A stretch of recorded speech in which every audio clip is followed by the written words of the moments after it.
নমস্কার বন্ধুরা, আমার আজকের রেসিপি রুই মাছের কোপ্তা কারি। এখানে আমি রুই মাছগুলোকে ভালো করে ধুয়ে নিয়েছি। এবার এর মধ্যে একটু হলুদ গুঁড়ো আর একটু লবণ মেখে নিয়েছি।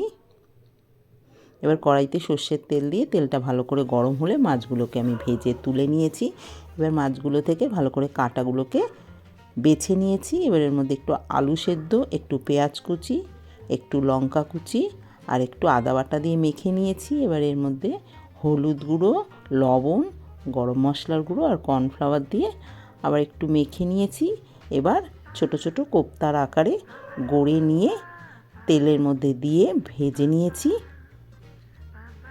এবং কোপ্তাগুলো আমার সব ভাজা হয়ে গেছে। এবার ওই তেলের মধ্যে একটু পেঁয়াজ কুচি, একটু টমেটো কুচি আর চেরা কাঁচা লঙ্কা দিয়ে দিয়েছি। পেঁয়াজ আর টমেটোটা ভালো করে ভাজা হলে ওর মধ্যে আদা রসুন বাটা দিয়েছি, একটু ধনে গুঁড়ো, জিরে গুঁড়ো দিয়ে মশলাটাকে কিছুক্ষণ কষিয়ে নিতে হবে।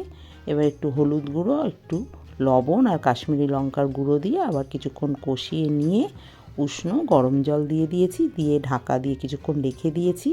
এবার ওর মধ্যে কোপ্তাগুলোকে দিয়ে কিছুক্ষণ ফুটিয়ে উপর থেকে গরম মশলার গুঁড়ো দিয়ে নামিয়ে পরিবেশন করে দিয়েছি। দেখা হবে আবার নতুন কোনো রেসিপি নিয়ে। সবাই ভালো থাকবেন, সুস্থ থাকবেন। ধন্যবাদ।